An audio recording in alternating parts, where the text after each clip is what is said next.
Hello, আশা করি সবাই ভালো আছেন। কথা বলবো ইমরান হাশমি এবং ইয়ামি গৌতম অভিনীত সিনেমা হক নিয়ে, যেটা শাহবানু এবং মোহাম্মদ আহমেদ খান এই যে দম্পতি তাদের যে কেস সেটার উপর বেস করে তৈরি করা হয়েছিল। আমি অবশ্যই এর আগের ভিডিওতে এই সিনেমার সম্পর্কে আমি একটা রিভিউ দিয়েছিলাম, সেটা অবশ্যই চাইলে দেখতে পারেন। আমি আজকে এটা রিভিউ দিব না, আমি জাস্ট এই সিনেমার যে বিভিন্ন ঘটনাগুলা যেগুলা সিনেমার ঘটনাকে বিভিন্ন মোড় দিয়ে দেয় সে কয়েকটা ব্যাপার নিয়ে আপনাদের সামনে আমি আমার কথাগুলো শেয়ার করব। শরীয় সম্মত অনুযায়ী অথবা নৈতিকতা বা পরিবেশ অনুযায়ী সেই ঘটনাগুলা কি হতে পারতো এবং কি হয়েছে, এই ব্যাপারটা নিয়ে আমি আপনাদের সাথে শেয়ার করবো। প্রথমত বলি, এই সিনেমার কিন্তু প্রেক্ষাপট যেটা, সেটা কিন্তু ইয়ামি গৌতম ইমরান হাশমির প্রথম বউ, এবং ইমরান হাশমি যখন সেকেন্ড বউ নিয়ে আসে তখন ইমরান হাশমির প্রথম বউ অর্থাৎ ইয়ামি গৌতমকে ডিভোর্স দিয়ে দেয়, এবং তারপরে থেকে বিভিন্ন কারণে বা বিভিন্ন ভাবে তাদের মধ্যে দ্বন্দ্ব তৈরি হয়, এবং সেই দ্বন্দ্বের কারণে সেই কেসগুলা তৈরি হয় এবং কেসগুলা দীর্ঘদিন বিভিন্ন কোর্টে আসা যাওয়া করে। তো আমি শুরুতে যদি বলি বিয়ের ব্যাপারটা, দেখেন, রাষ্ট্রীয় যে নিয়ম, সেটা বাংলাদেশ হোক বা ভারতে হোক, সব জায়গায় কিন্তু রাষ্ট্রীয় নিয়ম অনুযায়ী প্রথম বউয়ের অনুমতি লাগে দ্বিতীয় বিয়ে করার জন্য। কিন্তু যদি শরিয়া দেখেন, তাহলে অধিকাংশ আলেমদের মতে প্রথম বউয়ের অনুমতি লাগে না দ্বিতীয় বিয়ে করার জন্য। কেননা কোনো বই চাইবে না যে তার স্বামী আরেকটা বিয়ে করুক, যে কারণে শরিয়া দিক থেকে হিসাব করলে প্রথম স্ত্রীর অনুমতি গ্রহণ করা জরুরি না, কিন্তু রাষ্ট্রীয়ভাবে জরুরি। সুতরাং ইমরান হাশমি এখানে যে সিনেমাতে তার ওয়াইফ থেকে অনুমতি নেয় না, সেটা রাষ্ট্রীয়ভাবে কি অন্যায়, কিন্তু শরিয়ার দিক থেকে অন্যায় না। দ্বিতীয় ব্যাপার হচ্ছে যে এখানে কোরআন শরীফের একটা আয়াতের কথা তারা উল্লেখ করে, যে তারা যদি মনে করে, অর্থাৎ পুরুষ মানুষরা যদি মনে করে যে সে তার একের অধিক বিয়ে করলে বা ওয়াইফ রাখলে সেগুলোর সাথে সে ইনসাফ করতে পারবে না, তাহলে সে যাতে বিয়ে না করে, এটি ইয়ামি গৌতমের মুখ দিয়ে বলানো হয়। এবং বাস্তবিক পক্ষে আসলে ব্যাপারটা হচ্ছে বেশিরভাগ ক্ষেত্রেই মানুষ একাধিক বিয়েকে না করে বা সুন্দরভাবে গ্রহণ করে না, এই কারণে যে আসলে মানুষেরা খুব কম সময় পারে যে ইনসাফ করতে। বেশিরভাগ সময় কি, তারা যখন দুইজন বা তিনজন লোক ফ্যামিলিতে চলে আসে, সেটা ওয়াইফ হোক বা অন্য কেউ হোক, বেশিরভাগ সময় মানুষ ইনসাফ করে না। মানুষ একরকম ভাবে সবকিছু ভাবে বা দেখতে পছন্দ করে।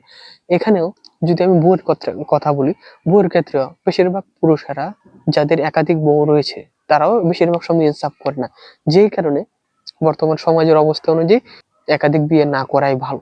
তবে ইনসাফ যদি কেউ করতে পারে মনে করে বা পারবে, সেটা সময় দেওয়া হোক, শারীরিক মানসিক অর্থনৈতিক সব দিক দিয়ে হোক, যদি ইনসাফ করতে পারে তাহলে দ্বিতীয় বিয়ে করা যাবে, নাই করা যাবে না। আরেকটা ব্যাপার হচ্ছে যে ইমরান হাশমি কিন্তু সেকেন্ড বিয়ে করার পরে কিছু ঝামেলার কারণে, মনোমালিন্যের কারণে ইয়ামি গৌতমকে তালাক দিয়ে দেয়, 3 তালাক দিয়ে দেয়, এবং সাথে সাথে সে টাকাও দিয়ে দেয়। এবং ইয়ামি গৌতম সে এটার পক্ষে আবার মামলা করে যে তার তালাক হয়নি, শরিয়া মোতাবেক হয়নি। কেননা শরিয়া মোতাবেক নিয়ম হচ্ছে যে প্রতি মাসে একটা করে তালাক দেয়া, তার মানে 3 মাসে 3বার তালাক দেয়া, যাতে তারা যদি আবার চায় সংশোধন হয়ে আবার একসাথে থাকার, তাহলে যাতে থাকতে পারে। কিন্তু ব্যাপারটা হচ্ছে এটার মাসালা রয়েছে যে 3বার দেয়া ভালো, কিন্তু কেউ যদি একসাথে 3টা দিয়ে দেয় এবং তার যে লেনা দেনা অথবা কাবিনের টাকা পয়সা, অথবা এই 3 মাস চলার মতন, মানে ওয়াইফের 3 মাস চলার মতন যে একটা খরচ দেওয়া, এগুলো যদি দিয়ে দেয় তাহলে কিন্তু সেই একসাথে 3 তালাক দিতে পারবে, এটা এক নিঃশ্বাসেও দিতে পারবে, কোনো অসুবিধা নেই।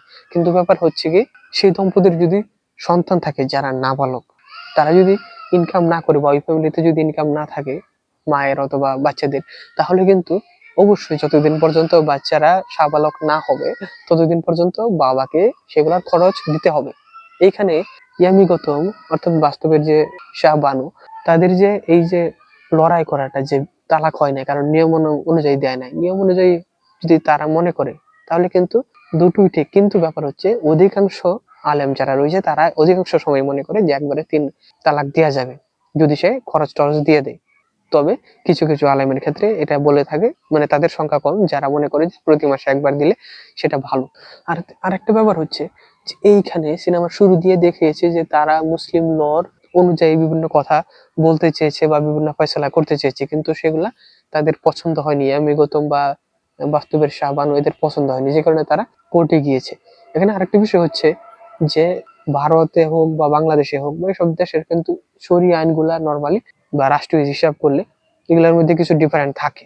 যেমন আপনি তালাক কিন্তু মুখে দিয়ে দিতে পারেন এবং সেটা শরিয়া ভাবে কার্যকর হয়ে যাবে, তালাক মুখে বলে ফেলাই কার্যকর হয়ে যাবে। কিন্তু রাষ্ট্রীয়ভাবে যদি আপনি চিন্তা করেন, তাহলে কিন্তু মুখে বললে হবে না, সেগুলোর জন্য কি কাগজপত্র লাগবে, যে কাগজপত্র অনুযায়ী তাকে তালাক দেওয়া হয়েছে। আর তা কাগজপত্র যদি ছাড়া তালাক দেয় তাহলে কি হবে, তাহলে উল্টা সেই স্ত্রী কিন্তু স্বামীর নামে মামলা করতে পারবে, যৌতুকের নামে মামলা করতে পারবে, অথবা নারী নির্যাতন মামলা করতে পারবে, বিভিন্ন ধরনের মামলা করতে পারবে। সুতরাং পুরুষের রিস্ক আছে। সেই কারণে রাষ্ট্রীয় যেসব কাজ রয়েছে বিবাহ বা তালাক বা এইসব ব্যাপারে নিয়ে, অথবা অন্যান্য শরিয়া নিয়ে, সেগুলো মেনটেন করা লাগবে। সাথে সাথে ইসলামী শরিয়া আইন যেগুলো রয়েছে সেগুলো মেনটেন করা লাগবে। তবে যদি সেফ থাকা লাগে বা সেফ থাকার চেষ্টা করা লাগে, সেই ক্ষেত্রে কি দুটোই মেনটেন করা দরকার। এই হচ্ছে কথা। আর আপনারা তো জানেনই যে এই সিনেমাটা সাজিয়া বানুর কেস, যেটা সেখান থেকে ইন্সপায়ার হয়ে তৈরি করা। আর এরপরেও এই সিনেমাটা মূলত একটা বই থেকে অ্যাডাপ্ট করে তৈরি করা হয়েছে। সেই বইয়ের নাম হচ্ছে বানু ভারত কি বেটি, যেটা লিখেছেন জিগনা ভোরা। তো ইতিমধ্যে যারা এই সিনেমাটা দেখে ফেলেছেন তারা আমার সাথে এই ব্যাপারগুলো নিয়ে একমত হন কিনা বা ডিসএগ্রি করেন কিনা সেটা কমেন্টে জানাতে পারেন। এবং সিনেমা নিয়ে নতুন নতুন তথ্য পেতে, আপডেট পেতে এবং রিভিউ পেতে আমাদের সাথেই থাকুন। আজকে তাহলে পর্যন্ত, সবাইকে ধন্যবাদ।